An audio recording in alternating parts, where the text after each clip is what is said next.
ಇಲ್ಲಿ ತನಕ ನಾವು ಕಂಪ್ಯೂಟರ್ನ ಒಂದು ಇತಿಹಾಸ ಬಗ್ಗೆ ಡಿಸ್ಕಸ್ ಮಾಡ್ತೀವಿ. ಕಂಪ್ಯೂಟರ್ ಇತಿಹಾಸ ಅಂತ ಬಂದಾಗ ಕಂಪ್ಯೂಟರ್ ಹೇಗೆ ಅಭಿವೃದ್ಧಿ ಆಯ್ತು, ಫಸ್ಟ್ ಕಂಪ್ಯೂಟರ್ ಅಭಿವೃದ್ಧಿಗೆ ಕಾರಣ ಅಂತ ಈ ಒಂದು ಸಾಧನ ಬಗ್ಗೆ ತಿಳ್ಕೊಂಡು, ಆ ನಂತರ ಕಂಪ್ಯೂಟರ್ನ ಒಂದು ಪೀಳಿಗೆ 5 ಜನರೇಷನ್ ಬಗ್ಗೆ ತಿಳ್ಕೊಂಡು, ಹಂತ ಹಂತವಾಗಿ ಕಂಪ್ಯೂಟರ್ ಹೇಗೆ ಬೆಳವಣಿಗೆ ಆಯ್ತು ಅದ್ರ ಬಗ್ಗೆ ತಿಳ್ಕೊಂಡ್ವಿ. ಇವಾಗ ನಾವು ಡಿಸ್ಕಷನ್ ಮಾಡುವಂತ ಟಾಪಿಕ್ ಯಾವ್ದು ಹೇಳ್ರಿ? Meaning of computer. ಕಂಪ್ಯೂಟರ್ ಒಂದು ಅರ್ಥ, ಅದ್ರ ಬಗ್ಗೆ ಡಿಸ್ಕಷನ್ ಮಾಡೋಣ ಅಂತ. ಹಾಗಾದ್ರೆ ನೆಕ್ಸ್ಟ್ ಪಾಯಿಂಟ್ ಇದೆ, ಜಾನ್ ವ್ಯಾನ್ ನ್ಯೂಮನ್ ಅಂತ ಬರ್ತಾರೆ. ಸೊ ಕಂಪ್ಯೂಟರ್ನ ಸಂರಚನೆ ಅಥವಾ ಕಂಪ್ಯೂಟರ್ನ ಆರ್ಕಿಟೆಕ್ಚರ್ ಅಂದ್ರೆ ಕಂಪ್ಯೂಟರ್ನ ಒಂದು ಆಕೃತಿ ಅಥವಾ ಸುತ್ತ ಏನಿದಲ್ರಿ ಅದನ್ನ ಡಿಸೈನ್ ಅಥವಾ ರಚನೆ ಮಾಡಿದಂತಹ ವ್ಯಕ್ತಿ ಯಾರಂತ ಕೇಳ್ತಾರ? ಯಾರು ಹೇಳ್ರಿ? John von Neumann. ಓಕೆನಾ? ಇವ್ರು ಏನ್ ಮಾಡಿ ಹೇಳ್ರಿ? ಕಂಪ್ಯೂಟರ್ ಅನ್ನು ಸಂರಚನೆ ಮಾಡಿದಂತಹ ವಿಜ್ಞಾನಿ ಅಂತ ಹೇಳ್ಬೋದು. ಯಾರು ಹೇಳ್ರಿ? John von Neumann. ಇದು ಕ್ವಶನ್ ಕೇಳ, computer architecture who is design by ಅಂತ ಕೇಳ. ಯಾರು ಹೇಳ್ರಿ? John von Neumann. ಓಕೆನಾ? ಸೊ ಹಾಗಾದ್ರೆ ಇವಾಗ ಈ ಒಂದು ಕಂಪ್ಯೂಟರ್ ಅಂತ ಬಂದಾಗ ಯಾವ ಭಾಷೆಯಿಂದ ಬಂದಿದೆ ಅಂತ ಕೇಳಿ. ಎಕ್ಸಾಮ್ ಅಲ್ಲಿ ಇದು SSC ಕ್ವಶನ್. ಕಂಪ್ಯೂಟರ್ ಎಂಬ ಪದವು ಯಾವ ಭಾಷೆಯಿಂದ ಬಂದಿದೆ ಅಂತ ಕೇಳಿ. ಕಂಪ್ಯೂಟರ್ ಎಂಬ ಪದವು ಬಂದಿರೋದು ಯಾವ ಭಾಷೆಯಿಂದ ಹೇಳ್ರಿ? ಲ್ಯಾಟಿನ್ ಭಾಷೆ. ಇಲ್ಲಿ ಏನ್ ನೋಡ್ತಾರಲ್ರಿ? ಈ ಒಂದು ಲ್ಯಾಟಿನ್ ಭಾಷೆ. ಲ್ಯಾಟಿನ್ ಭಾಷೆ ಮೂಲ ಅಂತ ಬಂದಾಗ ಗ್ರೀಕ್ ದೇಶದಿಂದ ನೋಡಿತ್ರಿ. ಈ ಗ್ರೀಕ್ ದೇಶದಿಂದನೇ ಈ ಒಂದು ಲ್ಯಾಟಿನ್ ಭಾಷೆ ಬಂದಿತ್ರಿ. ಹಾಗಾದ್ರೆ ಲ್ಯಾಟಿನ್ ಭಾಷೆಯಲ್ಲಿ ಕಂಪ್ಯೂಟರ್ ಈ ತರ ಬರ್ತಾರೆ ನೋಡ್ರಿ, ಕಂಪ್ಯೂಟರ್ ಅಂತ ಬರ್ತಾರೆ. ಓಕೆನಾ? ಕಂಪ್ಯೂಟರ್ನ ಒಂದು ಲ್ಯಾಟಿನ್ ಭಾಷೆ ಪದ ಕಂಪ್ಯೂಟರೇ. ಓಕೆನಾ? ಹಾಗಾದ್ರೆ ಕಂಪ್ಯೂಟರ್ ಅಂತ ಬಂದಾಗ ಲ್ಯಾಟಿನ್ ಭಾಷೆಲಿ ಏನ್ ಮೀನಿಂಗ್ ಕೊಡ್ತಂತ ಕೇಳ್ತಾನೆ. ಕಂಪ್ಯೂಟರ್ ಅಂತ ಬಂದಾಗ ಲ್ಯಾಟಿನ್ ಭಾಷೆಲಿ ಏನ್ ಮೀನಿಂಗ್ ಕೊಡ್ತಂದ್ರೆ ಕ್ಯಾಲ್ಕುಲೇಷನ್ ಅಥವಾ ಗಣನೆ. ಓಕೆನಾ? ಈ ಒಂದು ಕಂಪ್ಯೂಟರ್ ನಲ್ಲಿ ಕಂಪ್ಯೂಟ್ ಎಂದರೆ ಏನ್ ಹೇಳ್ರಿ? ಲೆಕ್ಕಾಚಾರ, ಗಣನೆ ಅಥವಾ ಕ್ಯಾಲ್ಕುಲೇಷನ್ ಎಂದರ್ಥ. ಓಕೆನಾ? So computer is a electron device. ಓಕೆನಾ? ಈ ಒಂದು ಕಂಪ್ಯೂಟರ್ ಅಂದಾಗ ಹಾರ್ಡ್ವೇರ್ ಮತ್ತು ಸಾಫ್ಟ್ವೇರ್ ಇಂದ ಕೆಲಸ ಮಾಡುತ್ತೆ. ಓಕೆನಾ? ಈ ಒಂದು ಹಾರ್ಡ್ವೇರ್ ಸಾಫ್ಟ್ವೇರ್ ಅಂತ ಬಂದಾಗ ಕಂಪ್ಯೂಟರ್ ಅರ್ಥವಂತ ಭಾಷೆ zeros and ones. ನಮ್ಗೆ ಅರ್ಥ ಆಗೋದು A to Z, 0 to 9 ಮತ್ತು ಸಿಂಬಲ್ಸ್ ನಮ್ಗೆ ಅರ್ಥ ಆಗುತ್ತೆ. ನಿಮ್ಮ ಒಂದು ಕೀಬೋರ್ಡ್ ಅಂತ ಬಂದಾಗ ಇವು ಮೂರೇ ಇರ್ತಾವ ನೋಡ್ರಿ, ಮೂರನೇ ಟೈಪ್ ಮಾಡಕ್ ಬರ್ತಾವ. ಉಳಿಕಿದ್ದು ಕಂಟ್ರೋಲ್, ಹಾಲ್ಟ್, ಡಿಲೀಟ್ ಎಲ್ಲ ಹೆಲ್ಪ್ ಮಾಡ್ತಾವ. ಹಾಗಾದ್ರೆ ಇವಾಗ ನಮ್ ಭಾಷೆನ ಕಂಪ್ಯೂಟರ್ ಅರ್ಥ ಮಾಡ್ಕೋಬೇಕು, ಕಂಪ್ಯೂಟರ್ ಭಾಷೆನ ನಾವು ಅರ್ಥ ಮಾಡ್ಕೋಬೇಕು. ಅಂತ ಟೈಮಲ್ಲಿ ಇದು ಲೆಕ್ಕಾಚಾರ ಮಾಡುತ್ತೆ. ಓಕೆನಾ? ಹಾಗಾಗಿ ನೆನಪಲ್ಲಿ ಈ ಲೆಕ್ಕಾಚಾರ ಮಾಡೋ ಟೈಮಲ್ಲಿ ನೆನಪಲ್ಲಿ ಇವತ್ತು ನಿಮ್ಮ ಮೊಬೈಲ್ ಇದೆ ಅಂತ ತಿಳ್ಕೊರಿ, ಈ ಒಂದು ಪಾಸ್ವರ್ಡ್ ಎಂಟ್ರಿ ಮಾಡ್ತಾ ಅಂತ ತಿಳ್ಕೊರಿ. ಈ ಮೊಬೈಲ್ ಅಲ್ಲಿ ಪಾಸ್ವರ್ಡ್ ಎಂಟ್ರಿ ಮಾಡ್ತಾ ಈ ತರ 4 ಬಾಕ್ಸ್ ಇರ್ತಾವ. ಈ 4 ಬಾಕ್ಸ್ ಅಲ್ಲಿ ಒಂದೊಂದು ಬಾಕ್ಸ್ ಟೈಪ್ ಮಾಡ್ದಂಗೆಲ್ಲ ಪ್ಲಸ್ ಆಗುತ್ತೆ, ಕಟ್ ಮಾಡಿದ್ರೆ ಮೈನಸ್ ಆಗುತ್ತೆ, ಪ್ಯಾಟರ್ನ್ ಕೊಟ್ಟಾದ್ರೆ ಗುಣಾಕಾರ ಭಾಗಾಕಾರ ಆಗುತ್ತೆ. ಈ ತರ ಲೆಕ್ಕಾಚಾರ ಮಾಡ್ತಾ. ಆಗ ಇದಕ್ಕೆ ಕಂಪ್ಯೂಟರ್ ಅಂತ ಒಂದು ವರ್ಡ್ ಕೊಡ್ತಾರೆ. ಓಕೆನಾ? ಕಂಪ್ಯೂಟರ್ ಅಲ್ಲಿ ಕಂಪ್ಯೂಟರ್ ಅಂದ್ರೆ ಏನ್ ಹೇಳ್ರಿ? ಗಣನೆ ಅಥವಾ ಲೆಕ್ಕಾಚಾರ ಎಂದರ್ಥ. Computer is electronic device. ಏನ? ಸೊ ಹಾಗಾದ್ರೆ ನೆಕ್ಸ್ಟ್ ಈ ಒಂದು ಪಾಯಿಂಟ್ ಬಗ್ಗೆ ನೋಡ್ತಾ ಹೋಗೋಣ. ಸೊ ಹಾಗಾದ್ರೆ ಕಂಪ್ಯೂಟರ್ ಅಂತ ಬಂದಾಗ ಇಲ್ಲಿ ಪಾಯಿಂಟ್ ಕೊಟ್ಟಿ ನೋಡಿ, ಕಂಪ್ಯೂಟರ್ಗೆ ಅರ್ಥವಾಗೋ ಭಾಷೆ ಯಾವ್ದಲ್ರಿ? ಬೈನರಿ ಭಾಷೆ. ಈ ಒಂದು ಬೈನರಿ ಭಾಷೆಯಲ್ಲಿ ಕೇವಲ ಏನಿತ್ತಲ್ರಿ? zeros and ones. ಇದಕ್ಕೆ ಕಂಪ್ಯೂಟರ್ ಭಾಷೆ ಅಥವಾ ಬೈನರಿ ಭಾಷೆ ಅಂತ ಕರೀತಾರೆ. ಓಕೆನಾ? ಸೊ ಹಾಗಾದ್ರೆ ಇವಾಗ ಇಲ್ಲಿ ಏನ್ ನಿಮ್ ಚಿತ್ರ ನೋಡ್ತಲ್ರಿ? ಏನ ಈ ಚಿತ್ರದಲ್ಲಿ zeros and ones ಅಷ್ಟೇ ಇದೆ ನೋಡ್ರಿ. zeros and ones. 0 ಅಂದ್ರೆ ಆಫ್, 1 ಅಂದ್ರೆ ಆನ್. ಓಕೆನಾ? 0 ಮತ್ತು 1 ಸೇರಿದ್ರೆ ಏನಾಯ್ತಲ್ರಿ? ಇವತ್ತು UI ಆಗಿತ್ತು ನೋಡ್ರಿ. ಆಲ್ಮೋಸ್ಟ್ ಉಪೇಂದ್ರ ಮೂವಿ ನೋಡಿತಲ್ರಿ UI ಅಂತ. ಅದೇ ಆನು ಅದೇ ಆಫ್. ಇವತ್ತು ನನ್ನ ಕಂಪ್ಯೂಟರ್ ಇದೆ ನೋಡ್ರಿ, ಇಲ್ಲಿ ಇದೇ ಆನು ಇದೇ ಆಫ್, ಒಂದೇ ಬಟನ್. ಒನ್ ಟೈಮ್ ಮಾಡಿದ್ರೆ ಆಫ್ ಆಗುತ್ತೆ, ಇನ್ನೊಂದು ಟೈಮ್ ಮಾಡಿದ್ರೆ ಆನ್ ಆಗುತ್ತೆ. ಓಕೆನಾ? ಹಾಗಾಗಿ ಮೇನ್ ಆಗಿ ಇವತ್ತು ಆಲ್ಮೋಸ್ಟ್ ಕಂಪ್ಯೂಟರ್, ಲ್ಯಾಪ್ಟಾಪ್ ಎಲ್ಲ ನೋಡ್ತೀವಿ, ಇತ್ತ ಸಿಂಬಲ್ ನೋಡ್ತೇವೆ. ಓಕೆನಾ? ಅದೇ ತರನಾಗಿ 0 ಅಂದ್ರೆ ಬೇರೆ ಕಡೆ ಫಾಲ್ಸ್ ಅಂತಿದೆ ರೀ, 1 ಅಂದ್ರೆ ಟ್ರೂ ಅಂತಿದೆ. ಇದು ಲಾಜಿಕ್ ಗೇಟ್ಸ್ ಅಂತ ಬರ್ತಾರೆ, ಅಲ್ಲಿ ನಿಮ್ಗೆ ಹೇಳ್ಕೊಡ್ತಂತ. ಓಕೆನಾ? ಸೊ ಹಾಗಾದ್ರೆ 0 ಅಂದ್ರೆ ನೆಗೆಟಿವ್, 1 ಅಂದ್ರೆ ಪಾಸಿಟಿವ್. ಅದ್ ಹೆಂಗ ಲೆಕ್ಕ ಮಾಡಬೇಕು, ಹೆಂಗ್ ಅರ್ಥ ಮಾಡ್ಕೊಳ್ತೆ ಎಲ್ಲ ಲೆಕ್ಕ ಮಾಡೋಣ ಅಂತ, ಲೆಕ್ಕಾಚಾರ ಮಾಡಿಸ್ಕೊಡ್ತಂತ. ಓಕೆನಾ? ಹಾಗಾದ್ರೆ ನೆಕ್ಸ್ಟ್ ಪಾಯಿಂಟ್ ನೋಡೋಣ ಅಂತ. ಸೊ ಅದಕ್ಕಿಂತ ಬಿಫೋರ್ ಇನ್ನೊಂದು ಪಾಯಿಂಟ್ ಐತ್ರಿ. ಓಕೆನಾ? ಸೊ ಏನಪ್ಪಾ ಅಂತ ಬಂದಾಗ so computer is A electron device ಅಂತ ಹೇಳ್ತೀವಿ. ಓಕೆನಾ? So computer is A electron device. ಓಕೆನಾ? ಈ ಒಂದು ಎಲೆಕ್ಟ್ರಾನ್ ಡಿವೈಸ್ ಅಲ್ಲಿ ಒಂದು ವರ್ಡ್ ಬರ್ತಾರೆ, ALU, ಅರ್ಥಮೆಟಿಕ್ ಲಾಜಿಕ್ ಯೂನಿಟ್ ಅಂತ ಹೇಳ್ತೀವಿ. ಅರ್ಥಮೆಟಿಕ್ ಅಂತ ಬಂದಾಗ ಡಾಟಾನ ಟೆಂಪರರಿ ಸ್ಟೋರ್ ಮಾಡಕ್ಕೆ ಯಾವುದು? ಈ ಒಂದು ಕಂಪ್ಯೂಟರ್. ಲಾಜಿಕ್ ಅಂದ್ರೆ ಅದು ರೈಟ್ ಆರ್ ಚೆಕ್ ಮಾಡುತ್ತೆ. ಸೊ ಯೂನಿಟ್ ಅಂತ ಹೇಳ್ತೀವಿ. ಹಾಗಾದ್ರೆ ಕಂಪ್ಯೂಟರ್ ಡೆಫಿನೇಷನ್ ನೋಡ್ತಾ ಹೋದ್ರೆ computer is a electron device. First point ಗೊತ್ತಾಯ್ತು. ಎರಡನೇ point which capable for arithmetic and logic unit operation ಬರುತ್ತೆ. Arithmetic and logic unit operation ಬರುತ್ತೆ. ಹಾಗಾದ್ರೆ ಅರ್ಥಮೆಟಿಕ್ ಅಂದ್ರೆ ಏನು, ಲಾಜಿಕ್ ಅಂದ್ರೆ ಏನು ತಿಳ್ಕೋಣ. ಇವಾಗ ನಿಮ್ಮ ಮೊಬೈಲ್ ಇದೆ ರೀ, ಇವಾಗ ಮೊಬೈಲ್ ಅಲ್ಲಿ ಆಲ್ರೆಡಿ ಪಾಸ್ವರ್ಡ್ ಇರ್ತಾ ಸೇವ್ ಮಾಡಿಟ್ಟಿರ್ತಾನೆ. ಇವಾಗ ಇನ್ನೊಂದು ಟೈಮ್ ನಾ ಪಾಸ್ವರ್ಡ್ ಎಂಟ್ರಿ ಮಾಡ್ಬೇಕಿಲ್ಲಿ. ಹಾಗಾದ್ರೆ ನೀವು ಇಲ್ಲಿ ಪಾಸ್ವರ್ಡ್ ಎಂಟ್ರಿ ಮಾಡೋದೇನು ಹೇಳ್ರಿ? ಇದು ಅರ್ಥಮೆಟಿಕ್. ಅರ್ಥಮೆಟಿಕ್ ಅಂದ್ರೆ ಡಾಟಾನ ಟೆಂಪ್ರರಿ ಆಗಿ ಸ್ಟೋರ್ ಮಾಡ್ಕೊಳ್ಳುತ್ತೆ, ಇದು ಅರ್ಥಮೆಟಿಕ್. ಈ ಕೊಟ್ಟಂತ data right or wrong check ಮಾಡೋದೇನು ಹೇಳ್ರಿ? ಲಾಜಿಕ್. ಅದೇ logic gate, true or false ಅಂತ ಚೆಕ್ ಮಾಡುತ್ತೆ. ಸೊ ಹಾಗಾಗಿ ಈ ಒಂದು ಕಂಪ್ಯೂಟರ್ ಬಂದಾಗ ವರ್ಕ್ ಆಗೋದಂಗೆ ಹೇಳ್ರಿ, ಫಸ್ಟ್ ಡಾಟಾನ ಟೈಪ್ ಮಾಡಬೇಕು, ಇಂದ ಡಾಟಾ ಸೇವ್ ಇರುತ್ತೆ. ಆ ಡಾಟಾ ಈ ಡಾಟಾ ಎರಡು ಮ್ಯಾಚ್ ಆದ್ರೆ ಅವಾಗ ಏನತ್ತಲ್ರಿ ಅದು ರೈಟ್ ಇದ್ರೆ ಓಪನ್ ಮಾಡ್ತಾರೆ, ಎಲ್ಲರೂ ಓಪನ್ ಮಾಡಲ್ಲ. ಓಕೆನಾ. ಇವಾಗ ಕನ್ನಡ ಭಾಷೆನಲ್ಲಿ ಕೂಡ ಮಾತಾಡ್ತ್ರಿ ಅಂದ್ರೆ ಕನ್ನಡ ಭಾಷೆ ಸಂಬಂಧಪಟ್ಟಂತ ಎಲ್ಲಾ ವರ್ಡ್ ಸ್ಟೋರ್ ಇದಾವ. అదే నా ಬೇರೆ భాష మాట్లాడిందికోరి ఏం చేస్తున్నారు ఎలా ఉన్నారు అందరూ బాగున్నారా ಅಂತ ನಾ ಏನೋ ಮಾತಾಡಿದಿಕ್ಕರಿ ಯಾರಿಗೆ ತೆಲುಗು ಅನ್ನೋ ವರ್ಡ್ ಮೈಂಡಲ್ಲಿ ಸ್ಟೋರ್ ಇರುತ್ತೆ ಅವ್ರಿಗೆ ಅಷ್ಟೇ ಅರ್ಥ ಆಗ್ತದೆ, ಉಳಿದವ್ರಿಗೆ ಅರ್ಥ ಆಗಲ್ಲ. ಯಾಕೆ ಅರ್ಥ ಆಗಲ್ಲ ಅಂದ್ರೆ ಅವರಿಗೆ ತೆಲುಗು ಭಾಷೆ ಸಂಬಂಧಪಟ್ಟಂತ ವರ್ಡ್ ಸ್ಟೋರ್ ಇಲ್ಲ. ಇವಾಗ ನಾ ಹೇಳುವಂತ ವರ್ಡ್ ಅಲ್ಲಿ ನಿಮ್ಗೆ ಸ್ಟೋರ್ ಇರೋದು ಏನಿರುತ್ತಲ್ರಿ, ಈ ಒಂದು ಕನ್ನಡ ಭಾಷೆಲಿ ನಮ್ಗೆ ಹೇಳ್ತಾ ಇದೀನಿ ಆ ವರ್ಡ್ಸ್ ನಿಮ್ ಬ್ರೈನ್ ಸ್ಟೋರ್ ಇದಾವೆ. ಹಾಗಾಗಿ ನಾ ಹೇಳುವಂತ ಪ್ರತಿಯೊಂದು ವರ್ಡ್ ನಿಮ್ಗೆ ಅರ್ಥ ಆಗ್ತಿದೆ. ಕ್ಲಿಯರಾ? ಹಾಗಾದ್ರೆ ಅರ್ಥಮೆಟಿಕ್ ಡಾಟಾ ಟೆಂಪರರಿ ಸ್ಟೋರ್ ಆಗುತ್ತೆ, ಲಾಜಿಕ್ ರೈಟರ್ ಚೆಕ್ ಮಾಡುತ್ತೆ. ಆ ನಂತರ ಏನ್ ಮಾಡ್ತಾಳ್ರಿ, ಇನ್ಪುಟ್ ನ ಇನ್ಪುಟ್ ಆಗಿ ಡಾಟಾವನ್ನು ತೆಗೆದುಕೊಂಡು ಪ್ರೊಸೆಸ್ ಮಾಡಿ ಆ ನಂತರ ಔಟ್ಪುಟ್ ಕೊಡುತ್ತೆ. ಇದೇ ಕಂಪ್ಯೂಟರ್ ಒಂದು ಡೆಫಿನೇಷನ್. ಓಕೆನಾ. ಕಂಪ್ಯೂಟರ್ ಡೆಫಿನೇಷನ್ ಅಂತೇಳ್ರಿ, computer is the electron device which capable for arithmetic and logic unit operation. Then the data is accept. First ಡಾಟಾನ ಎಸೆಪ್ಟ್ ಮಾಡುತ್ತೆ, ಫಸ್ಟ್ ತಗೊಂತೈತೆ, ಆನಂತರ ಪ್ರೊಸೆಸ್ ಮಾಡುತ್ತೆ, then process finally give the result is output. ಓಕೆನಾ. ಕೊನೆಯದಾಗಿ ನಿಮಗೆ output ನ ಕೊಡ್ತೈತೆ. ಓಕೆನಾ. ಸೊ ಹಾಗಾಗಿ ಮುಂದೆ CP ಬಂದಾಗಿದ್ರೆ ಡೀಟೇಲ್ ಆಗಿ ಹೇಳ್ಕೊಡ್ತಂತೆ. ಓಕೆನಾ. ಸೊ ಹಾಗಾದ್ರೆ ಇದು ಕಂಪ್ಯೂಟರ್ ಡೆಫಿನೇಷನ್. ಹಾಗಾದ್ರೆ ಇವಾಗ ಸೊ ನೆಕ್ಸ್ಟ್ ಹೋಗೋಣ ಅಂತ ಈ ಒಂದು ಕಂಪ್ಯೂಟರ್ ಅಂತ ಬಂದಾಗಿದ್ರಲ್ಲಿ ಒಂದಷ್ಟು ಟೈಪ್ಸ್ ಇದಾವ್ರಿ. ಸೊ ಹಾಗಾಗಿ ಹೆಡ್ಲೈನ್ ಏನ್ ನೋಡ್ರಿ, ಟೈಪ್ಸ್ ಆಫ್ ಕಂಪ್ಯೂಟರ್ ಅಂತ ಹೇಳ್ತೀವಿ. ಅಂದ್ರೆ ಕಂಪ್ಯೂಟರ್ ನ ವಿಧಗಳು ಅಂತ ಹೇಳ್ತೀವಿ. ವಿಧಗಳು ಅಥವಾ ಪ್ರಕಾರಗಳು ಅಂತ ಹೇಳ್ಬೋದು. ವಿಧ ಅಂದ್ರೆ ಒಂದೇ, ಪ್ರಕಾರ ಅಂದ್ರೆ ಒಂದೇ. ಹಾಗಾದ್ರೆ ಈ ಒಂದು ವಿಧಾನ ಮತ್ತು ಪ್ರಕಾರ ಒಂದೇ, ಭಾಗ ಬೇರೆ. ಓಕೆನಾ. ಗಂಡು ಹೆಣ್ಣು ಅನ್ನೋದು ವಿಧ, ಓಕೆನಾ, ಮೇಲು ಫಿಮೇಲ್ ಅಂತ ಹೇಳ್ತೀವಿ.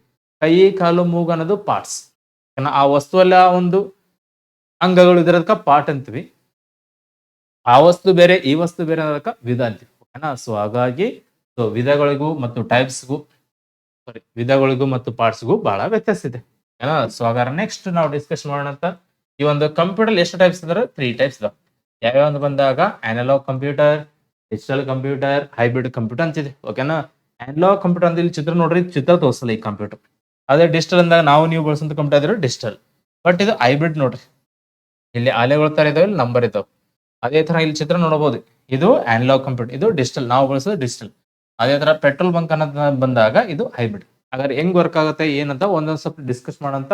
ಸೊ ಮೇನ್ ಆಗಿ ನೆನಪಿಲ್ರಿ, ಇವತ್ತು ನನ್ನ ಹತ್ರ ಬೈಕ್ ಇದೆ, ಆ ಬೈಕ್ ಅಲ್ಲಿ ನೆನಪಿರ್ಲಿ ಈ ತರ ಒಂದು ಮೀಟರ್ ಇದೆ ಸ್ಪೀಡ್ ಚೆಕ್ ಮಾಡೋದು. ಓಕೆನಾ. ಮತ್ತೆ ಇನ್ನೊಂದು ಆವರೇಜ್ ಇದೆ, ಇನ್ನೊಂದು ಪೆಟ್ರೋಲ್ ಇದೆ. ಬಟ್ ನಮ್ಮ ಮನೇಲಿ ಮೊನ್ನೆ ಒಂದು ಬೈಕ್ ಕೊಡ್ಸೀನಿ, ಅದ್ರಲ್ಲಿ ಈ ತರ ಒಂದು ಬೋರ್ಡ್ ಕೊಟ್ಟಾರ, ಅದಕ್ಕೆ ಡಿಜಿಟಲ್ ಬೋರ್ಡ್ ಅಂತೀವಿ.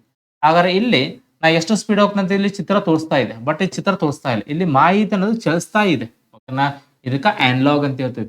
ಬಟ್ ಇದೇನಿದ್ರು ಡಿಜಿಟಲ್, ಚಿತ್ರವನ್ನು ತೋರಿಸದೆ ನೋಡ್ರಿ ಡಿಜಿಟಲ್. ಅದೇ ತರನಾಗಿ ಇವತ್ತು ನೀವು ಈ ಒಂದು ಥರ್ಮೋಮೀಟರ್ ಅಂತ ಹೇಳ್ತೀವಿ. ಓಕೆನಾ. ಈ ಒಂದು ಥರ್ಮೋಮೀಟರ್ ಅಂತ ಬಂದಾಗಿದ್ದು ಚಿತ್ರವನ್ನು ತೋರಿಸಲ್ಲ, ಇಲ್ಲಿ ಮಾಹಿತಿ ಹೆಚ್ಚು ಕಡಿಮೆ ಆಗ್ತಾ ಇದೆ. ಇದಕ್ಕೆ ನಾವೇನ್ ಬೇಕೊಳ್ರಿ, ಅನಲಾಗ್.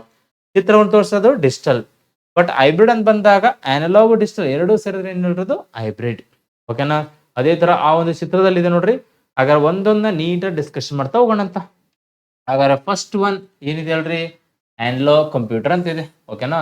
ಈ ಒಂದು ಅನಲಾಗ್ ಕಂಪ್ಯೂಟರ್ ಅಂತ ಬಂದಾಗ ನೆನಪಿರಲಿ, ಇವತ್ತು ಈ ಒಂದು ಕಂಪ್ಯೂಟರ್ ಚಿತ್ರವನ್ನು ತೋರಿಸಲ್ಲ, ಬಟ್ ಇದರಲ್ಲಿ ಮಾಹಿತಿ ಅನ್ನೋದು ಏನ್ ಹೇಳ್ರಿ ಹೆಚ್ಚು ಕಡಿಮೆ ಆಗಿ ಚಲಿಸ್ತಾ ಇರುತ್ತೆ. ಇಲ್ಲೇನ್ ನೋಡ್ತಲ್ರಿ, ಇದು ಅನಲಾಗ್ ಕಂಪ್ಯೂಟರ್. ಇದೇನಿದು ಅನಲಾಗ್ ಕಂಪ್ಯೂಟರ್. ಅದೇ ತರನಾಗಿ ಮುಳ್ಳಿನ ಗಡಿಯಾರ ನೋಡಿರ್ತೀವಿ, ನಂಬರ್ ಗಡಿಯಾರ ನೋಡ್ತೇವೆ. ನಂಬರ್ ಗಡಿಯಾರ ಕೆಲರ ಅಂತ ಹೇಳ್ರಿ ಡಿಜಿಟಲ್ ವಾಚ್ ಅಂತ ಕರಿತೀವಿ. ಅದೇ ಈ ಒಂದು ಮುಳ್ಳಿನ ವಾಚ್ ಏನಂತಾರೆ ಹೇಳ್ರಿ, ಅನಲಾಗ್ ವಾಚ್ ಅಂತ ಹೇಳ್ತೀವಿ. ಓಕೆನಾ. ಸೊ ಹಾಗಾದ್ರೆ ಇವಾಗ ಅನಲಾಗ್ ಅಂದ್ರೆ ಇದರಲ್ಲಿ ಮಾಹಿತಿ ಅನ್ನೋದು ಚಲಿಸ್ತಾ ಇರುತ್ತೆ. ಓಕೆನಾ. ಇದಕ್ಕ ಅನಲಾಗ್ ಕಂಪ್ಯೂಟರ್ ಅಂತ ಹೇಳ್ತೀವಿ. ಇಲ್ಲೇನ್ ನೋಡ್ತಾ ನೋಡ್ರಿ, ಸ್ಪೀಡೋ ಮೀಟರ್ ಆಗಿರ್ಲಿ, ಎವರೇಜ್ ಮೀಟರ್ ಆಗಿರಲಿ, ಟೆಂಪರೇಚರ್ ಮೀಟರ್ ಆಗಿರಲಿ, ಇಲ್ಲಿ ಮಾಹಿತಿ ಅನ್ನೋದು ಚಲಿಸ್ತಾ ಇದೆ. ಎಕ್ಸಾಂಪಲ್ ಇದನ್ನೇ ಕೇಳೋಣ, ನಿರಂತರವಾಗಿ ಮಾಹಿತಿ ಯಾವ ಒಂದು ಕಂಪ್ಯೂಟರ್ ಚಲಿಸುತ್ತದೆ ಅಂತ ಕೇಳೋಣ. ಯಾವ ಕಂಪ್ಯೂಟರ್ ಚಲಿಸುತ್ತೆ ಹೇಳ್ರಿ, ಅನಲಾಗ್ ಕಂಪ್ಯೂಟರ್ ಚಲಿಸ್ತಾ ಇದೆ. ಮಾಹಿತಿಯಲ್ಲಿ ಏನಾಗ್ತಲ್ರಿ, ನಿರಂತರವಾಗಿ ಒಂದು ಕಡೆಯಿಂದ ಮತ್ತೊಂದು ಕಡೆಗೆ ಚಲಿಸ್ತಾ ಇದೆ. ಇದು ಅನಲಾಗ್ ಕಂಪ್ಯೂಟರ್. ಇದು ಚಿತ್ರವನ್ನು ತೋರಿಸಲ್ಲ. ಮತ್ತೆ ಎಕ್ಸಾಂಪಲ್ ಕೇಳ, ಇದ್ರಲ್ಲಿ ಮಾಹಿತಿ ನಿಖರವಾಗಿದ್ದು ನಿಖರವಾಗಿಲ್ಲ ಅಂತ ಕೇಳ್ತಾನೆ, ಬಟ್ ನಿಖರವಾಗಿಲ್ಲ, ಯಾಕಂದ್ರೆ ಎಕ್ಸಾಕ್ಟ್ ವ್ಯಾಲ್ಯೂ ನೋಡಕ್ ಬರಲ್ಲ ನಮ್ಗೆ. ಸೊ ಹಾಗಾಗಿ ಇದಕ್ಕ ಅನಲಾಗ್ ಕಂಪ್ಯೂಟರ್ ಅಂತ ಕರಿತೀವಿ. ಈ ಒಂದು ಅನಲಾಗ್ ಕಂಪ್ಯೂಟರ್ ಗೊತ್ತಾಯ್ತು. ಸೊ ಹಾಗಾದ್ರೆ ಇವತ್ತು ಈ ಒಂದು ಅನಲಾಗ್ ಕಂಪ್ಯೂಟರ್ ನ ಹೆಲಿಕಾಪ್ಟರ್, ವಿಮಾನ, ಹಡಗುಗಳಲ್ಲಿ ಬಳಸ್ತಾರೆ. ಓಕೆನಾ. ಇದನ್ನ ಬಳಸೋದೇನ್ ಹೇಳ್ರಿ, ಹೆಲಿಕಾಪ್ಟರ್, ವಿಮಾನ, ಹಡಗುಗಳಲ್ಲಿ ಬಳಸ್ತಾರೆ. ಹಾಗಾದ್ರೆ ಎಕ್ಸಾಮ್ ದೃಷ್ಟಿಯಿಂದ ಕೇಳುವಂತ ಪಾಯಿಂಟ್ಸ್ ಅಂತ ಬಂದಾಗ ಯಾವ ಕಂಪ್ಯೂಟರ್ ಮಾಹಿತಿ ನಿರಂತರವಾಗಿ ಚಲಿಸ್ತಾ ಇದೆ ಅಂತ ಕೇಳಿದೆ. ಇದು ಗ್ರೂಪ್ ಸಿ ಕ್ವಶನ್. ಯಾವ್ದ್ರಲ್ಲಿ ಚಲಿಸ್ತಾ ಇದಲ್ರಿ, ಅನಲಾಗ್ ಕಂಪ್ಯೂಟರ್. ಮತ್ತೆ ಈ ಒಂದು ಇಲ್ಲಿ ಏನ್ ಕಟ್ಟಿತ್ತಲ್ಲ, ಈ ಕಟ್ಟಿಂಗ್ ಅನಲಾಗ್ ಅಂತ ಬಂದಾಗ ಕಂಟಿನ್ಯೂಸ್ ಆಗಿ ಚಲಿಸ್ತಾ ಇರುತ್ತೆ. ಓಕೆನಾ. ನಿರಂತರವಾಗಿ ಚಲಿಸ್ತಾ ಇರುತ್ತೆ. ಓಕೆನಾ. ಇದಕ್ಕೆ ಏನಂತ ಹೇಳಿದ್ಕ ಅನಲಾಗ್ ಕಂಪ್ಯೂಟರ್ ಅಂತ ಹೇಳ್ತೀವಿ. ಇದ್ರಲ್ಲಿ ಮಾಹಿತಿ ನಿಖರವಾಗಿದೆ, ನಿಖರವಾಗಿಲ್ಲ. ಯಾಕಂದ್ರೆ ನಿಖರವಾಗಿಲ್ಲ ಅಂತ ಕರಿ, ಆ ಕಟ್ಟಿಂಗ್ ಹೆಚ್ಚು ಕಡಿಮೆ ಆಗ್ತದೆ, ಕರೆಕ್ಟ್ ಆಗಿ ನೋಡಕ್ ಬರಲ್ಲ. ಓಕೆನಾ. ಹಾಗಾದ್ರೆ ಇವಾಗ ಈ ಒಂದು ಅನಲಾಗ್ ಕಂಪ್ಯೂಟರ್ ಎಲ್ಲಿ ಬಳಸ್ತಾರ ಅಂತ ಬಂದಾಗ ಹೆಲಿಕಾಪ್ಟರ್, ವಿಮಾನ, ಹಡಗಲ್ಲಿ ಬಳಸ್ತಾರ. ಬಟ್ ಬಳಸೋ ಟೈಮಲ್ಲಿ ಔಟ್ಪುಟ್ ಯಾವ ರೂಪದಲ್ಲಿ ಕಂಡು ಬರ್ತದೆ ಅಂತ ಕೇಳ್ತಾರೆ. ಮೀಟರ್ ಮತ್ತು ಸಿಗ್ನಲ್. ಮೀಟರ್ ಅಂತ ಬಂದಂಗೆ ಹೆಚ್ಚು ಕಡಿಮೆ ಆದಿದ್ದು ಮೀಟರ್, ಬಟ್ ಹಿಂಗೆ ಲೈಟ್ ಬಂದ್ ಹೋದ್ರೆ ಇದು ಸಿಗ್ನಲ್. ಟ್ರಾಫಿಕ್ ಸಿಗ್ನಲ್ ನೋಡ್ರಿಲ್ರಿ, ಸಿಗ್ನಲ್ ಅಂದಾಗ ಈ ಹೆಲಿಕಾಪ್ಟರ್ ಕ್ರಾಶ್ ಆದಾಗ ಅಲ್ಲಿ ಒಂದು ಸ್ಲೈಟ್ ಬ್ಲಿಂಕ್ ಆಗ್ತಾವ. ಅದೇ ತರ ಕೆಲವೊಂದು ಹಾಲಿವುಡ್ ಮೂವೀಸ್ ಅಲ್ಲಿ ನೋಡ್ತೇವೆ, ಏರೋಪ್ಲೇನ್ ಆಗಿರ್ಲಿ, ಪ್ಲೇನ್ ಆಗಿರ್ಲಿ, ಹಡಗು ಅಂತ ಬಂದಾಗ ಸೌಂಡ್ ಬರ್ತೈತೆ ನೋಡ್ರಿ, ಅದಕ್ಕೆ ಏನಂತ ಸಿಗ್ನಲ್ ಅಂತ ಹೇಳ್ತೀವಿ. ಈ ತರ ಕಡ್ಡಿ ಹೆಚ್ಚು ಕಡಿಮೆ ಆದ್ರೆ ಇದಕ್ಕ ಮೀಟರ್ ಅಂತ ಹೇಳ್ತೀವಿ. ಹಾಗಾದ್ರೆ ಅನಲಾಗ್ ಕಂಪ್ಯೂಟರ್ ಔಟ್ಪುಟ್ ಯಾವ ರೂಪದಲ್ಲಿ ಐತೆ ಅಂತ ಕೇಳ್ತಾವ. ಒಂದು ಮೀಟರ್ ರೂಪದಲ್ಲಿ ಐತೆ, ಇನ್ನೊಂದು ಸಿಗ್ನಲ್ ರೂಪದಲ್ಲಿ ಇದೆ. ನೆಕ್ಸ್ಟ್ ಪಾಯಿಂಟ್ ನೋಡೋಣ ಅಂತ. ಹಾಗಾದ್ರೆ ಇವಾಗ ಈ ಒಂದು ಅನಲಾಗ್ ಕಂಪ್ಯೂಟರ್ ನ ಎದಕ್ ಬಳಸ್ತಾರ ಅಂತ ಬಂದಾಗ, ವೇಗ, ತಾಪಮಾನ, ಒತ್ತಡ. ವೇಗ ಅಂದ್ರೆ ಸ್ಪೀಡು, ತಾಪಮಾನ ಅಂದ್ರೆ ಟೆಂಪರೇಚರು, ಒತ್ತಡ ಅಂದ್ರೆ ಪ್ರೆಷರು, ಪ್ರವಾಹ ಅಂದ್ರೆ ವೋಲ್ಟೇಜು. ಓಕೆನಾ? ಸೊ ಇವುಗಳ ಒಂದು ಮೌಲ್ಯವನ್ನು ತಿಳಿಯಲು ಬಳಸುವಂತಹ ಸಾಧನವೇ ಎಲೆಕ್ಟ್ರಾನಿಕ್ ಡಿವೈಸ್. ಇಲ್ಲೇನ್ ಚಿತ್ರ ನೋಡ್ತಲ್ರಿ, ಇವೆಲ್ಲ ಹೆಲಿಕಾಪ್ಟರ್, ವಿಮಾನ, ಹಡಗುಗಳಲ್ಲಿ ಇವೇ ಇರ್ತಾರೆ. ಡಿಜಿಟಲ್ ಬೋರ್ಡ್ ಇರಲ್ಲ. ಓಕೆನಾ? ಯಾಕಂತಿಕರಿ ಹಿಂದ್ಗಡೆ ಡಿಜಿಟಲ್ ಬೋರ್ಡ್ ಇದರಿಂದ ಒಂದು ಫ್ಯೂಯಲ್ ಬೇಗ ಖಾಲಿ ಆಗುತ್ತೆ. ಮತ್ತೆ ಇನ್ನೊಂದೇನಪ್ಪ, ಡ್ರೈವರ್ ಅಲ್ಲಿ ಓಡಿಸೋ ಪೈಲಟ್ ಅಂತಿದ್ದು, ಆ ಪೈಲಟ್ ನ ಒಂದು ಗಮನ ಬೇರೆ ಕಡೆ ಹೋಗ್ಲಾರ್ದೆ ಇರೋಗೋಸ್ಕರ ಏನ್ ಮಾಡ್ತಾರಲ್ರಿ, ಈ ಒಂದು ಅನಲಾಗ್ ಕಂಪ್ಯೂಟರ್ ಬಳಸ್ತಾರ. ಓಕೆನಾ? ಹಾಗಾದ್ರೆ ಇವಾಗ ಸ್ವಲ್ಪ ಇಲ್ಲಿ ಎಕ್ಸಾಂಪಲ್ಸ್ ನೋಡೋಣ ಅಂತ. ಹಾಗಾದ್ರೆ ಈ ಒಂದು ಹೆಲಿಕಾಪ್ಟರ್ ಚಿತ್ರ ನೋಡ್ರಿ, ಇಲ್ಲಿ ಹೆಲಿಕಾಪ್ಟರ್ ಇದೆ ನೋಡ್ರಿ. ಹೆಲಿಕಾಪ್ಟರ್ ಬೋರ್ಡ್ ಐತೆ ನೋಡ್ರಿ, ಇಲ್ಲಿ ಡಿಜಿಟಲ್ ಬೋರ್ಡ್, ಏನ್ ಬೋರ್ಡ್ ಇಲ್ಲ, ಎಲ್ಲ ಮೀಟರ್ ಇದೆ ನೋಡ್ರಿ, ಕಡ್ಡಿ ಇವೆಲ್ಲ ಮೀಟರ್ ಇದೆ ನೋಡ್ರಿ. ಇವೆಲ್ಲ ಏನ್ ಹೇಳ್ರಿ, ಅನಲಾಗ್. ಅನಲಾಗ್ ಅಂತ ಬಂದಾಗ ಡೈರೆಕ್ಷನ್, ದಿಕ್ಕುಗಳು, ಟೆಂಪರೇಚರ್, ವೋಲ್ಟೇಜು, ಪೆಟ್ರೋಲ್ ಇವೆಲ್ಲ ತೋರ್ಸೈತ್ರಿ. ಇಲ್ಲಿ ಯಾವುದೇ ಕಾರಣಕ್ಕೂ ಡಿಜಿಟಲ್ ಬೋರ್ಡ್ ಇರಲ್ಲ. ಓಕೆನಾ? ಡಿಜಿಟಲ್ ಬೋರ್ಡ್ ಐತೆ ಅಂತ ಎಷ್ಟೋ ಆಕ್ಸಿಡೆಂಟ್ ಆಗಿವೆ, ಹಾಗಾಗಿ ಡಿಜಿಟಲ್ ಬೋರ್ಡ್ ನ ಬಳಸ್ತಾ ಇಲ್ಲ ಅಂತಲ್ರಿ. ಮತ್ತೆ ಇದು ಹಡಗಿನಲ್ಲಿರುವಂತಹ ಸಿಸ್ಟಮ್ ನೋಡ್ರಿ, ಇದು ಹೆಲಿಕಾಪ್ಟರ್. ಹೆಲಿಕಾಪ್ಟರ್ ಹಿಂಗಿರುತ್ತೆ, ಇದು ಹಡಗು. ಏನಾ? ಇದು ಹಡಗಲ್ಲಿ ಕೂಡ ಹಿಂಗೆ ಇರ್ತಾವ್ರಿ. ಇಲ್ಲಿ ಜಾಸ್ತಿ ಅವರ ಒಂದು ಗಮನ ಈ ಕಡೆ ಬರಬಾರ್ದಂತ ಬಳಸ್ತಾರೆ. ಬಟ್ ಇದೇನೇ ನೋಡ್ರಿ, ಇದು ಏರೋಪ್ಲೇನ್.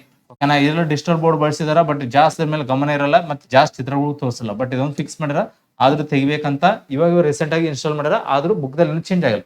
ಬಟ್ ಇಲ್ಲೆಲ್ಲ ಇದೆ ನೋಡ್ರಿ ಕಡ್ಡಿ. ಓಕೆನಾ? ಇವೆಲ್ಲ ಏನ್ ಹೇಳ್ರಿ, ಅನಲಾಗ್ ಕಂಪ್ಯೂಟರ್. ಇಲ್ಲೆಲ್ಲ ಇರೋದೇನ್ ಹೇಳ್ರಿ, ಅನಲಾಗ್ ಕಂಪ್ಯೂಟರ್. ನೀವೆಲ್ಲ ಸಿನಿಮಾದಲ್ಲಿ ನೋಡಿರ್ತಿದ್ದನ್ನ. ಹಾಗಾದ್ರೆ ಇವಾಗ ಟೈಟಾನಿಕ್ ಅಂತ ಬರುತ್ತೆ. ಈ ಒಂದು ಟೈಟಾನಿಕ್ ಮುಗೋಕೆ ಕಾರಣ ಅಂತ ಬಂದಾಗ ನೆನಪಿರ್ಲಿ, ಪ್ರಪಂಚದಲ್ಲಿ ಶ್ರೀಮಂತರೆಲ್ಲ ಸೇರ್ಕೊಂಡು ಟ್ರಿಪ್ ಮಾಡ್ತಾರೆ. ಓಕೆನಾ? ಟೈಟಾನಿಕ್ ಶಿಪ್ ಅಲ್ಲಿ. ಅಂತ ಟೈಮಲ್ಲಿ ಏನ್ ಮಾಡ್ತಾರಲ್ರಿ, ಆ ಒಂದು ಹಡಗಿನಲ್ಲಿ ಇವೆಲ್ಲ ತೆಗೆದು ಬಿಡ್ತಾರೆ. ಇವೆಲ್ಲ ಹ್ಯಾಂಡಲ್ ಆಗಿದೆ, ಇವೆಲ್ಲ ತೆಗೆದಕ್ಕೆ ಡಿಜಿಟಲ್ ಬೋರ್ಡ್ ಹಾಕಿಬಿಡ್ತಾರೆ. ಡಿಜಿಟಲ್ ಬೋರ್ಡ್ ಹಾಕೊಂಡು ಓಡಿಸು ಅಂತ ಹೇಳ್ತಾರೆ. ಅಂತ ಟೈಮಲ್ಲಿ ಏನಂತಲ್ರಿ, ಡಿಜಿಟಲ್ ಬೋರ್ಡ್ ಹಾಕೊಂಡು ಹೋಗೋ ಟೈಮಲ್ಲಿ ಇಲ್ಲಿ ನಡೆಸುವಂತ ಪೈಲಟ್ ಇರ್ತಾನೆ ನೋಡ್ರಿ, ಆ ಚಿತ್ರ ನೋಡ್ಕೊಂಡ್ ಕೊಡ್ತಾನ. ಅಂತ ಟೈಮಲ್ಲಿ ಹೀರೋಯಿನ್ ಮೇಲೆ ಹೋಗ್ತಾರೆ, ಅವ್ರದ್ದು ನೋಡ್ಕೊಂಡ್ ಕೂತ್ ಬಿಡ್ತಾನ. ಅಂತ ಟೈಮಲ್ಲಿ ಡೈರೆಕ್ಟ್ ಆಗಿ ಮಂಜುಗ ಡಿಕ್ಕಿ ಹೊಡೆದಕ್ಕೆ ಎಷ್ಟೋ ಜನ ಸಾಯ್ತಾರೆ. ಅವತ್ತು ಏನಾದ್ರೂ ಡಿಜಿಟಲ್ ಬೋರ್ಡ್ ಫಿಕ್ಸ್ ಮಾಡಿದ್ರೆ ಎಷ್ಟೋ ಜನ ಬದುಕ್ತಿದ್ರು. ಆಗ ಒಂದೊಂದು ಟೈಮ್ ನ ಅಪ್ಡೇಟ್ ಆಗಬೇಕು. ಬಟ್ ಹಿಂದೆ ಇರೋದನ್ನ ನೋಡ್ಕೊಂಡು ಫ್ಯೂಚರ್ ನ ಅರ್ಥ ಮಾಡ್ಕೊಂಡು ಅಪ್ಡೇಟ್ ಆಗ್ಬೇಕು. ಅದು ಬಿಟ್ಟು ಹುಚ್ಚುಚ್ಚಾಗಿ ಮಾಡಂಗಿಲ್ಲ. ಅದಕ್ಕೋಸ್ಕರ ಇವತ್ತು ಹೆಲಿಕಾಪ್ಟರ್, ವಿಮಾನ, ಹಡಗುಗಳಲ್ಲಿ ಈ ಒಂದು ಅನಲಾಗ್ ಕಂಪ್ಯೂಟರ್ ಬಳಸ್ತಾರೆ. ಕಾರಣ ಏನಂತ ಬಂದಾಗ, ಒಂದು ಅವನ ದೃಷ್ಟಿ ಓಡಿಸೋರ ದೃಷ್ಟಿ ಒಂದು ಕಡಿಮೆ ಮಾಡಲು, ಮತ್ತೆ ಅದು ಬಹಳ ದಿನ ಬರೋಕೆಲ್ಲ ಫ್ಯೂಲ್ಗೋಸ್ಕರ ಅನಲಾಗ್ ಕಂಪ್ಯೂಟರ್ ಬಳಸ್ತಾರೆ. ಕ್ಲಿಯರಾ? ಹಾಗಾದ್ರೆ ಇವಾಗ ಜಗತ್ತಿನ ಮೊದಲ ಏನಪ್ಪಾ ಅಂದ್ರೆ ಅನಲಾಗ್ ಕಂಪ್ಯೂಟರ್ ಯಾವ್ದಂತ ಕೇಳ್ತಾನೆ. ಸೊ ಹಿಂದ್ಗಡೆ ನಾ ಹೇಳಿದೆ ಆಂಟಿಕೇತರ ಮೆಕಾನಿಸಮ್. ಓಕೆನಾ? ಸೊ ಹಾಗಾದ್ರೆ ಚಿತ್ರನೂ ತೋರ್ಸಲ್ಲ, ಬಟ್ ಇದು ಆಗಿರ್ಬೋದು ಅಂತ ಊಹೆ ಮಾಡ್ಯಾರ, ಬಟ್ ಇದು ಕನ್ಫರ್ಮ್ ಮಾಡಿಲ್ಲ. ಆಂಟಿಕೇತರ ಮೆಕಾನಿಸಮ್ ಯಾಕಂತ ಆಂಟಿಕೇತರ ಕೇಳ್ತಂತಿಕೋರಿ, 1901ರಲ್ಲಿ ಏನ್ ಮಾಡಲ್ರಿ, ಆಂಟಿಕೇತರ ದ್ವೀಪದಲ್ಲಿ ಸಂಶೋಧನೆ ಮಾಡಿದಾಗ ದೊರೆತಂತಹ ಸಾಧನ ಆಗಿರೋದ್ರಿಂದ ಆ ಸಾಧನಕ್ಕೆ ಏನ್ ಹೆಸರು ಕೊಡ್ಬೇಕು ಗೊತ್ತಾಗಿಲ್ಲ. ಹಾಗಾದ್ರೆ ಆಂಟಿಕೇತರ ಮೆಕಾನಿಸಮ್ ಅಂತ ಹೇಳ್ತೀವಿ. ಇದನ್ನ ಜಗತ್ತಿನ ಮೊದಲ ಪುರಾತನ ಕಂಪ್ಯೂಟರ್ ಅಂತ ಕರಿತೀವಿ. ಓಕೆನಾ? ಎದಕ್ ಬಳಸ್ತಾ ಇದ್ರನ್ನ, ಗ್ರಹಗಳ ಒಂದು ಮೂವ್ಮೆಂಟ್, ಗ್ರಹಗಳ ಒಂದು ಸ್ಥಾನಮಾನ, ಗುರು ಇಲ್ಲಿದನ, ಶುಕ್ರ ಇಲ್ಲಿದನ ಅಂತ ಹೇಳ್ತಾರೆ ನೋಡ್ರಿ, ಅದರ ಒಂದು ಚಲನೆಯನ್ನು ಕಂಡುಹಿಡಿಯಲು ಬಳಸ್ತಾರೆ ಅಂತ ಊಹೆ ಮಾಡಿದಾರ, ಕನ್ಫರ್ಮ್ ಇಲ್ಲ. ಓಕೆನಾ? ಜಗತ್ತಿನ ಮೊದಲ ಅನಲಾಗ್ ಕಂಪ್ಯೂಟರ್ ಯಾವ್ದಂದ್ರೆ ಈ ಒಂದು ಆಂಟಿಕೇತರ ಅಂತ ಹೇಳ್ಬೋದು ನೀವು. ಓಕೆನಾ? ಸ್ಪಷ್ಟವಾಗಿ ಹೇಳ್ತಾ ಇದೀನಿ, ಚಂದ ಹೇಳ್ತಾ ಇದೀನಿ, ಚಂದ ಕೇಳ್ರಿ. ಓಕೆನಾ? ಹಾಗಾದ್ರೆ ಅನಲಾಗ್ ಕಂಪ್ಯೂಟರ್ ಉದಾಹರಣೆ ಕೊಡು ಅಂತ ಕೇಳ್ಬೋದು. ಹಾಗಾದ್ರೆ ಸ್ಲೈಡ್ ರೂಲ್, ಇದ್ರಲ್ಲಿ ಕೂಡ ಚಿತ್ರ ಇಲ್ಲ, ಬಟ್ ಇಲ್ಲಿ ನಂಬರ್ಸ್ ಇದಾವ. ಇದು ಕಂಟಿನ್ಯೂಸ್ ಇದನ್ನ ಹಿಂಗ ಅಳತೆ ಮಾಡ್ತಾ ನೋಡ್ಬೋದು. ಓಕೆನಾ? ಜಗತ್ತಿನ ಮೊದಲ ಸ್ಕೇಲ್ ಅಂತ ಹೇಳ್ಬೋದು. ಯಾವ್ದು ಹೇಳ್ರಿ, ಸ್ಲೈಡ್ ರೂಲ್. ಮತ್ತೆ ಪ್ಲಾನಿಮೀಟರ್ ಅಂತ ಬರುತ್ತೆ. ಇದ್ರಲ್ಲಿ ಕೂಡ ಏನ್ರಿ ಚಿತ್ರ ಇರಲ್ಲ, ಬಟ್ ಏನಪ್ಪ ಇಲ್ಲಿ ಕಂಟಿನ್ಯೂಸ್ ಡಾಟಾ ಅನ್ನೋದು ಫ್ಲೋ ಇರುತ್ತೆ. ಓಕೆನಾ? ನೆಕ್ಸ್ಟ್ ನ್ಯಾಮೋಗ್ರಾಮ್ ಅಂತ ಬರುತ್ತೆ. ಇದು ಕೂಡ ಸ್ಕೇಲ್ ತರ ಇದೆ. ಮತ್ತು ಟರ್ಕ್ವಾಟಮ್ ಅಂತಿದೆ. ಸ್ವಲ್ಪ ಇಂಗ್ಲಿಷ್ ಅಲ್ಲಿ ವರ್ಡ್ ಸ್ವಲ್ಪ ವಿಚಿತ್ರವಾಗುತ್ತೆ. ಯಾವ ತರ ವಿಚಿತ್ರ ಅಂತ ಹೇಳ್ದು ನೋಡ್ರಿ. ಮೇನ್ ಆಗಿ ಇದಕ್ಕ ಟೂ ಅಂತೀವಿ ನಾವು. ಇದಕ್ಕೆ ಏನ್ ಅನ್ಬೇಕಲ್ರಿ, ಇದು ಟೂ ಅಂದ್ರೆ ಗೋ ಅನ್ಬೇಕಲ್ಲ, ಗೋ ಅಂತೀವಿ. ನೆಕ್ಸ್ಟ್ ಇದಕ್ಕ ಓಮ್ ಅಂತೀವಿ. ಇದಕ್ಕೆ ನಾವ್ ಏನಂತೀವಿ, ಕಮ್ ಅಂತೀವಿ. ಇದು ಓಮ್ ಅಂದಾಗ ಇದಕ್ಕ ಇದಕ್ಕೆ ಏನ್ ಅನ್ಬೇಕ್ರಿ, ಕಮ್ ಅನ್ಬೇಕು ತಾನೆ, ಇಲ್ಲ ಓಮ್ ಅನ್ಬೇಕು ತಾನೆ. ಬಟ್ ಇದಕ್ಕೆ ಕಮ್ ಅಂತೀವಿ, ಇದಕ್ಕೆ ಓಮ್ ಅಂತೀವಿ, ಕಮ್ ಅಂತೀವಿ. ಸೊ ಆಗ ಇಂಗ್ಲಿಷ್ ಬಹಳ ವಿಚಿತ್ರವಾಗಿದೆ. ನೀವು ಯಾವ ತರ ಉಚ್ಚಾರ ಮಾಡ್ಬೋದು, ಯಾಕಂತ ನನಗೂ ಒಂದೊಂದು ಟೈಮ್ ಕನ್ಫ್ಯೂಸ್ ಆಗುತ್ತೆ ಏನು ಅಂತ ಉಚ್ಚಾರ ಮಾಡ್ಬೇಕಂತ. ಹಾಗಾಗಿ ಒಟ್ಟು ಉಚ್ಚಾರ ಮಾಡೋದು ಕಲೀರಿ English word. So next astro label ಅಂತಿದೆ, ಮತ್ತು ಆನ್ಲೋ ಕ್ಲಾಕ್ ಅಂತಿದೆ, ಓಕೆನಾ, ಮತ್ತೆ ವಾಲ್ಟೋಮೀಟರ್ ಅಂತಿದೆ, ಓಮೋಮೀಟರ್ ಅಂತಿದೆ, ಓಕೆನಾ. ಇವಿಷ್ಟೇನು ಯಾವುದಕ್ಕೂ ಉದಾಹರಣೆ ಅಂತ ಬಂದಾಗ ಆನ್ಲೋ ಕಂಪ್ಯೂಟರ್ಗೆ ಉದಾಹರಣೆ ಅಂತ ಹೇಳ್ಬೋದು. ಕ್ಲಿಯರಾ? ಹಾಗಾದ್ರೆ ಇದು ಫಸ್ಟ್ ಟೈಪ್. ಇವಾಗ ಸೆಕೆಂಡ್ ಟೈಪ್ ನೋಡೋಣ ಅಂತ. ಯಾವ್ದು ಹೇಳ್ರಿ? Digital computer. ಇವತ್ತು ನಾವು ನೀವು ಬಳಸುವಂತಹ ಕಂಪ್ಯೂಟರ್ ಯಾವ್ದು ಹೇಳ್ರಿ? Digital computer. ಇಲ್ಲೇನ್ ನೋಡಿದ್ರಲ್ರಿ, ಲ್ಯಾಪ್ಟಾಪ್ ಇದೆ, ಡೆಸ್ಕ್ಟಾಪ್ ಕಂಪ್ಯೂಟರ್ ಇದೆ. ಡೆಸ್ಕ್ ಅಂದ್ರೆ ಟೇಬಲ್, ಟೇಬಲ್ ಮೇಲೆ ಇಟ್ಟರೆ ಡೆಸ್ಕ್ಟಾಪ್, ತೊಡೆ ಮೇಲೆ ಬಳಸಿದ್ರೆ ಲ್ಯಾಪ್ಟಾಪ್.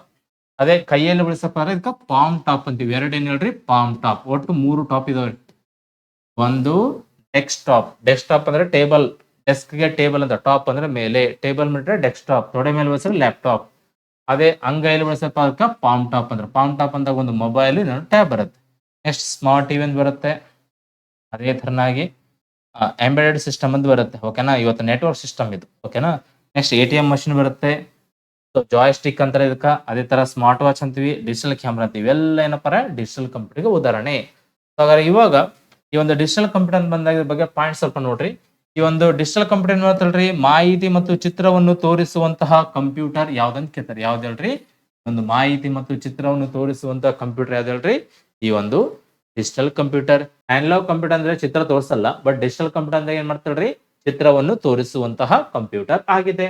ಹಾಗಾದ್ರೆ ಉತ್ತಮ ಗುಣಮಟ್ಟದ ಕಂಪ್ಯೂಟರ್ ಅಂತ ಕೇಳ್ತಾರೆ. ಯಾವ್ದು ಹೇಳ್ರಿ? ಈ ಒಂದು ಡಿಜಿಟಲ್ ಕಂಪ್ಯೂಟರ್. ಡಿಜಿಟಲ್ ಕಂಪ್ಯೂಟರ್ ಅಂದಾಗ ಮಾಹಿತಿ ಬಹಳ ಸ್ಪಷ್ಟವಾಗಿ ಚಂದ ತೋರಿಸ್ತೈತೆ. ಹಾಗಾದ್ರೆ ಇದ್ರಲ್ಲಿ ಮಾಹಿತಿ ನಿಖರವಾಗಿದೋ ನಿಖರವಾಗಿಲ್ಲ ಅಂದಾಗ ಇಲ್ಲಿ ಮಾಹಿತಿ ನಿಖರವಾಗಿದೆ. ಯಾಕಂದ್ರೆ ಇಲ್ಲಿ ಚಿತ್ರಗಳಿಂದ ಬಹಳ ಸ್ಪಷ್ಟವಾಗಿ ತೋರಿಸ್ತೈತೆ, ಓಕೆನಾ. ಬಟ್ ಅನಲಾಗ್ ಕಂಪ್ಯೂಟರ್ ಅಂದಾಗ ಬಂದಾಗ ಅಲ್ಲಿ ಮಾಹಿತಿ ಅಂತ ಬಂದಾಗ ನಿಖರವಾಗಿಲ್ಲ, ಯಾಕಂದ್ರೆ ಈ ತರ ಚಲಿಸ್ತಾ ಇರುತ್ತೆ, ಅದಕ್ಕ ಮಾಹಿತಿಯಲ್ಲಿ ನಿಖರವಾಗಿಲ್ಲ. ಬಟ್ ಇಲ್ಲಿ ಏನಿದೆ ಹೇಳ್ರಿ? ನಿಖರವಾಗಿದೆ. ಹಾಗಾದ್ರೆ ಇಲ್ಲಿ ರಾ ಡಾಟಾ ಅಂದ್ರೆ ಒಂದೇ, ಕಚ್ಚಾ ಡೇಟಾ ಅಂದ್ರೆ ಒಂದೇ. ಈ ಒಂದು ರಾ ಡಾಟಾ ಅಥವಾ ಒಂದು ಫೈಲ್ ನ ಡೇಟಾ ಇದೇನಿದೆ ನೋಡ್ರಿ, ಅದು ಬೈನರಿ ಸಂಖ್ಯೆಗಳಾದಂತಹ 0 ಮತ್ತು 1ರಿಂದ ರಚನೆ ಮಾಡಲಾಗಿದೆ. ಅಲ್ಲಿರೋ ಪಾಯಿಂಟ್ ಓದ್ಕೊಂಡು ಹೋಗೋಕ್ಕಿಂತ ನಾನು ಹೇಳೋದನ್ನ ಕೇಳ್ರಿ ನೀಟಾಗಿ. ಸೊ ಏನ್ ಮಾಡ್ತಾ ಹೇಳ್ರಿ? ನಿಮ್ಮ ಫೋಟೋಸ್ ಇದಾವ, ವಿಡಿಯೋಸ್ ಇದಾವ, ಅವೆಲ್ಲ KB MB GB ಅಂತ ನೋಡಿರ್ತೀರಿ. ಆ KB MB GB ತಯಾರಾಗಬೇಕಾದ್ರೆ ಏನ್ ಬೇಕಲ್ರಿ? 0s and 1s ಬೇಕು. ಹಾಗಾದ್ರೆ ನೆನಪಲ್ಲಿ 0 ಅಂದ್ರೆ ಆಫ್ ಅಂತ ಇದೆ, 1 ಅಂದ್ರೆ ಆನ್ ಅಂತ ಇದೆ.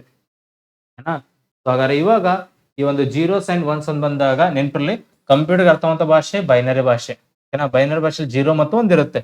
ಹಾಗಾದ್ರೆ ಇದನ್ನೇ ಕಂಪ್ಯೂಟರ್ ಅರ್ಥ ಮಾಡ್ಕೊಳ್ಳುತ್ತೆ. ಹಾಗಾದ್ರೆ 0 ಅಂದ್ರೆ ಆಫ್, 1 ಅಂದ್ರೆ ಆನ್. ಎರಡು ಸೇರಿ ಇವತ್ತು ಏನಾಯ್ತಾರೆ? On off. ಇಲ್ಲಿ ನೋಡ್ರಿ ಬಟನ್, ಲ್ಯಾಪ್ಟಾಪ್ ಅಲ್ಲಿ, ಕಂಪ್ಯೂಟರ್ ಎಲ್ಲ ಕಡೆ ಇರುತ್ತೆ. ಹಾಗಾದ್ರೆ ಮುಂದೆ ಇದ್ರ ಬಗ್ಗೆ ಲೆಕ್ಕ ಮಾಡಿಸ್ಬೇಕು, ಮಾಡಿಸ್ತಂತ. ಹಾಗಾದ್ರೆ ಇವತ್ತು ಫೋಟೋಸ್ ವಿಡಿಯೋಸ್ ಅಂದಾಗ KB MB ಇರ್ತಾವ ನೋಡ್ರಿ. ಈ KB MB ತಯಾರಾಗಬೇಕಂದ್ರೆ ಏನ್ ಬೇಕು ಹೇಳ್ರಿ? ಈ 0s and 1s ಇಂದನೇ ತಯಾರು ಮಾಡ್ರ. ಅದ್ ಹೆಂಗ್ ಮಾಡ್ರ ಅಂತ ನಾವು ಮುಂದಿನ ಕ್ಲಾಸ್ ಅಲ್ಲಿ ಡಿಸ್ಕಸ್ ಮಾಡೋಣ ಅಂತ. ಈ ಒಂದು KB MB ಅಂದ್ರೆ ಏನು, 0s and 1s ಹೆಂಗ್ ಬಳಸ್ತಾರ, ಯಾವ ತರ ಮಾಡ್ತಾರ ಎಲ್ಲ ಹೇಳ್ತಂತ ಡೀಟೇಲ್ ಆಗಿ. ಬಟ್ ನನ್ನ ಕ್ಲಾಸ್ ನ ಸ್ಟೆಪ್ ಬೈ ಸ್ಟೆಪ್ ಕೇಳಬೇಕು. ನೀನು ಕೂಡ ಕಂಪ್ಯೂಟರ್ ಟೀಚರ್ ಆಗ್ಬೋದು. ನೆನ್ಪಲ್ಲಿ ನನ್ನ ಕ್ಲಾಸ್ ಕೇಳಪ್ಪ, ನೀನು ಕೂಡ ಕಂಪ್ಯೂಟರ್ ಟೀಚರ್ ಆಗ್ಬೋದು, ನೀನು ಕೂಡ ಕಂಪ್ಯೂಟರ್ ಕ್ಲಾಸ್ ಮಾಡ್ಬೋದು, ಓಕೆನಾ. ಸೊ ಆಗ ಆ ಲೆವೆಲ್ಗೆ ಹೇಳ್ಕೊಡ್ತಾರೆ, ಚಂದ ಕಲಿಯಪ್ಪಿ, ಓಕೆನಾ. So 0s and 1s. So next ಈ ಒಂದು ಡಿಜಿಟಲ್ ಕಂಪ್ಯೂಟರ್ ಅಲ್ಲಿ 2 ಟೈಪ್ಸ್ ಇದಾವೆ. ಒಂದು ಸ್ಪೆಷಲ್ ಕಂಪ್ಯೂಟರ್, ಇನ್ನೊಂದು ಜನರಲ್ ಕಂಪ್ಯೂಟರ್. ಒಂದೊಂದು ಕೊಂಡು ನೋಡಿದ್ರೆ ಒಂದೊಂದ್ ತರ ಬರುತ್ತೆ. ಹಾಗಾದ್ರೆ ನಾವು ಸ್ವಲ್ಪ ಪ್ಯೂರ್ ಕೊಡ್ತಾ ಇದೀವಿ. ಏನಪ್ಪ ಸ್ಪೆಷಲ್ ಅಂತ ಬಂದಾಗ ಒಂದು ದೇಶವು ಬಳಸುವಂತ ಕಂಪ್ಯೂಟರ್ ಏನಂತ ನಾವು ಸ್ಪೆಷಲ್ ಅಂತೀವಿ. ಅದೇ ನಾವು ನೀವು ಬಳಸೋದಕ್ಕೆ ಜನರಲ್ ಅಂತೀವಿ, ಏನಾ. ಇವತ್ತು ಎಗ್ ರೈಸ್ ಅಂತ ಬಂದಾಗ special egg rice, general egg rice. ದೇವಸ್ಥಾನಕ್ಕೆ ಹೋದ್ರೆ ಸ್ಪೆಷಲ್ ದರ್ಶನ ಜನರಲ್ ಅಂತ ಹೇಳ್ತೀವಿ. ಅದೇ ತರ ಟ್ರೈನ್ಗೆ ಹೋದಾಗ ಸ್ಪೆಷಲ್ ಬೋಗಿ, ಜನರಲ್ ಬೋಗಿ ಅಂತ ಹೇಳ್ತೀವಿ. ಬಟ್ ಆ ತರ ಇಲ್ಲಿಲ್ಲ, ಇಲ್ಲಿ ಸ್ವಲ್ಪ ಬೇರಿದೆ, ಓಕೆನಾ. ಸೊ ಸ್ಪೆಷಲ್ ಅಂತ ಬಂದಾಗ ಗೌರ್ಮೆಂಟ್ ಬಳಸೋದಕ್ಕ ಸ್ಪೆಷಲ್ ಅಂತೀವಿ. ಜನರಲ್ ಅಂತ ಬಂದಾಗ ನಾವು ನೀವು ಬಳಸೋದಕ್ಕ ಜನರಲ್ ಅಂತ ಹೇಳ್ತೀವಿ, ಓಕೆನಾ. ಸೊ ಹಾಗಾದ್ರೆ ಇವಾಗ ಈ ಒಂದೊಂದನ್ನ ಡಿಸ್ಕಸ್ ಮಾಡ್ತಾ, ಈ ಒಂದು ಸ್ಪೆಷಲ್ ಕಂಪ್ಯೂಟರ್ ಅಂತ ಬಂದಾಗ ಒಂದು ದೇಶವು ತನ್ನ ಒಂದು ಆಡಳಿತ, ರಕ್ಷಣೆ, ಭದ್ರತೆ ಮತ್ತು ವೈದ್ಯಕೀಯ, ಬಾಹ್ಯಾಕಾಶ ಕ್ಷೇತ್ರದಲ್ಲಿ ಬಳಸುವಂತಹ ಕಂಪ್ಯೂಟರ್ಗೆ ಸ್ಪೆಷಲ್ ಅಂತ ಹೇಳ್ತೀವಿ, ಓಕೆನಾ. ಹಾಗಾದ್ರೆ ಈ ಒಂದು ಗೌರ್ಮೆಂಟ್ ಅಂತ ಬಂದ ನೆನಪಲ್ಲಿ ಇಲ್ಲಿ ಏನ್ ನೋಡ್ತಲ್ರಿ, ಇವತ್ತು ಗೌರ್ಮೆಂಟ್ ಅಂತ ಬಂದ ನೆನಪಲ್ಲಿ ಕೆಲವೊಂದು ಇದಾವ ನೋಡ್ರಿ. ಆ ಗೌರ್ಮೆಂಟ್ ಹತ್ರ ಕಂಟ್ರೋಲ್ ಇದೆ, ನಮ್ಮ ಹತ್ರ ಕಂಟ್ರೋಲ್ ಇಲ್ಲ, ಓಕೆನಾ. ಸೊ ಆಗ ಸೈಬರ್ ಸೆಕ್ಯೂರಿಟಿ ಡಿಪಾರ್ಟ್ಮೆಂಟ್ ಆಗಿರ್ಲಿ, ನಿಮ್ ಮೊಬೈಲ್ದಾಗಿರ್ಲಿ, ನಿಮ್ ಮೊಬೈಲ್ ಟ್ರ್ಯಾಕ್ ಮಾಡ್ತಾರೆ. ಮೊನ್ನೆ ಇದ್ದಕ್ಕಿದ್ದಂಗೆ ನಿಮ್ಮ ಒಂದು ಕಾಲ್ ಸೆಟ್ಟಿಂಗ್ ಇದೆ ನೋಡ್ರಿ, ಕಾಲ್ ಸೆಟ್ಟಿಂಗ್ ಇದ್ದಕ್ಕಿದ್ದಂಗೆ ಎಲ್ಲ ಚೇಂಜ್ ಮಾಡ್ಬಿಟ್ರಲ್ರಿ. ಹೆಂಗ್ ಚೇಂಜ್ ಮಾಡಿದ್ರು ಅವ್ರ ಹತ್ರ ಕಂಟ್ರೋಲ್ ಐತೆ, ನಮ್ಮ ಹತ್ರ ಕಂಟ್ರೋಲ್ ಇಲ್ಲ. ಅದು ಸ್ಪೆಷಲ್ ಕಂಪ್ಯೂಟರ್. ಸ್ಪೆಷಲ್ ಕಂಪ್ಯೂಟರ್ ಅಂದ್ರೆ ಗೌರ್ಮೆಂಟ್ ಅಷ್ಟೇ ಕಂಟ್ರೋಲ್ ಮಾಡಿದ್ರೆ ಸ್ಪೆಷಲ್, ನಾವು ನೀವು ಕಂಟ್ರೋಲ್ ಮಾಡಿದ್ರೆ ಜನರಲ್, ಓಕೆನಾ. ಸೊ ಹಾಗಾಗಿ ಗೌರ್ಮೆಂಟ್ ಅಂತ ಬಂದಾಗ ರಕ್ಷಣೆ, ಭದ್ರತೆ, ಆಡಳಿತ, ವೈದ್ಯಕೀಯ ಹೀಗೆ ಮುಂತಾದ ಕ್ಷೇತ್ರದಲ್ಲಿ ಸರ್ಕಾರ ಬಳಸುತ್ತೆ. ಆಗ ಇದನ್ನ ಸರ್ಕಾರವು ಮಾತ್ರ ಬಳಸುವಂತಹ ಕಂಪ್ಯೂಟರ್ ಆಗಿದೆ. ಇದು ನಮ್ ಕೈಲಿ ಕೊಡಲ್ಲ. ಇವತ್ತು ಮೋದಿ ಇದನ್ರಿ, ಮೋದಿ ಹತ್ರ ಹೋಗಿ ಕೇಸಿ ನನಗೆ ಒಂದು ಬ್ರಹ್ಮೋಸ್ ಬೇಕಾದ್ರೆ ಕೊಡ್ತಾನೇನ್ರಿ, S-400 ಕೊಡ್ತಾನೇನ್ರಿ, ಮಿಸೈಲ್ಸ್ ಕೊಡ್ತಾನೇನ್ರಿ? ಕೊಡದೇ ಇಲ್ಲ. ಯಾಕೆ ಕೊಡಲ್ಲ? ಅದು ಒಂದು ದೇಶ ಮಾತ್ರ ಬಳಸ್ಬೇಕು, ನಾವು ಬಳಸಂಗಿಲ್ಲ. ಹಾಗಾಗಿ ಅದಕ್ಕೆ ನಾವು ಸ್ಪೆಷಲ್ ಕಂಪ್ಯೂಟರ್ ಅಂತ ಹೇಳ್ತೀವಿ. ಓಕೆನಾ. ಸೊ ಹಾಗಾದ್ರೆ ಇವಾಗ ಎಕ್ಸಾಂಪಲ್ ಒಂದೆರಡು ಕೇಳೇನ್ರಿ. ಓಕೆನಾ. ಏನ್ ಕೇಳಂತ ಬಂದಾಗ ನೆನಪಿರಲಿ, ಈ ಒಂದು ಸ್ಪೇಸ್ ಸೂಟ್ ಮತ್ತು ಟ್ರಾಫಿಕ್ ಸಿಗ್ನಲ್ ಅಂತ ಬರುತ್ತೆ. ಓಕೆನಾ. ಸ್ಪೇಸ್ ಸೂಟ್ ಅಂತ ಬಂದಾಗ ನೆನಪಿರಲಿ, ಮೊನ್ನೆ ಸುನಿತಾ ವಿಲಿಯಮ್ಸ್ ಗೊತ್ತಲ್ಲ, ಸುನಿತಾ ವಿಲಿಯಮ್ಸ್ ಅವರು ಆಕಾಶ್ ಇಂಟರ್ನ್ಯಾಷನಲ್ ಸ್ಪೇಸ್ ಸ್ಟೇಷನ್ ಇಂದ ಬಂದ್ರು ಭೂಮಿ. ಅಂದ್ರೆ ಟೈಮ್ ವೈಟ್ ಜಾಕೆಟ್ ಹಾಕೊಂಡಿದ್ರು. ಅದು ಕಂಡ್ರು ಕೊಡಲ್ಲ, ಅದು ತಯಾರು ಮಾಡಕ್ಕೆ 25 ಕೋಟಿ. ಸೊ ಹಾಗಾಗಿ ಅದು ಸ್ಪೆಷಲ್ ಕಂಪ್ಯೂಟರ್, ಅದು ಜನರಲ್ ಅಲ್ಲ. ಯಾಕಂದ್ರೆ ಗೌರ್ಮೆಂಟ್ ಅಷ್ಟೇ ಬಳಸ್ಬೇಕು ಅದನ್ನ. ಓಕೆನಾ. ಸೊ ಹಾಗಾಗಿ ಸ್ಪೇಸ್ ಸೂಟ್ ಅನ್ನೋದು ಏನ್ ಹೇಳ್ರಿ, ಇದು ಸ್ಪೆಷಲ್ ಕಂಪ್ಯೂಟರ್ ಉದಾಹರಣೆ. ಎಕ್ಸಾಂಪಲ್ ಕ್ವಶನ್ ಆಗಿತ್ತು ಅದ್ರ ಮೇಲೆ. ನೆಕ್ಸ್ಟ್ ಟ್ರಾಫಿಕ್ ಸಿಗ್ನಲ್, ಅದು ಕೂಡ ಏನ ಹೇಳ್ರಿ, ಸ್ಪೆಷಲ್. ಓಕೆನಾ. ಯಾಕಂದ್ರೆ ನಮ್ ಕೈಲಿಲ್ಲ ಕಂಟ್ರೋಲ್ ಮಾಡಿ. ನೋಡ್ರಿ ಈ ತರ ಕ್ಯಾಮ್ರಾ ಇರ್ತಲ್ರಿ, ಇಲ್ಲಿ AI ಇರ್ತಾವ್ರಿ, ಅವೆಲ್ಲ ಕ್ಯಾಮ್ರಾ ಏನ್ ಮಾಡ್ತಲ್ರಿ, ಎಲ್ಲ ಫೋಟೋ ತಗೊಂಡೈತೆ, ಯಾವ ನಂಬರು ಯಾರವ್ರು ಎಲ್ಲ ತಗೊಂಡೈತೆ. ಹಾಗಾಗಿ ಇಲ್ಲಿ ಏನೋ ಒಂದ್ ಆಕ್ಸಿಡೆಂಟ್ ಆದ್ರೆ ಯಾರು ಏನಂತ ಎಲ್ಲ ಗೊತ್ತಾಗುತ್ತೆ. ಸೊ ಹಾಗಾಗಿ ಇವತ್ತು ಈ ಒಂದು ಸ್ಪೆಷಲ್ ಕಂಪ್ಯೂಟರ್ ಸರ್ಕಾರ ಅಂತ ಬಂದಾಗ ಒಂದು ವೈದ್ಯಕೀಯ ಕ್ಷೇತ್ರದಲ್ಲಿ ಬಳಸುತ್ತೆ, ಆಡಳಿತ ಬಳಸುತ್ತೆ, ಮತ್ತೆ ರಕ್ಷಣಾ ಕ್ಷೇತ್ರದಲ್ಲೂ ಬಳಸುತ್ತೆ. ಹೀಗೆ ಮುಂತಾದ ಕ್ಷೇತ್ರದಲ್ಲಿ ಬಳಸುವಂತ ಕಂಪ್ಯೂಟರ್ ಏನಂತ ಹೇಳ್ರಿ, ಸ್ಪೆಷಲ್ ಕಂಪ್ಯೂಟರ್ ಅಂತ ಹೇಳ್ತೀವಿ.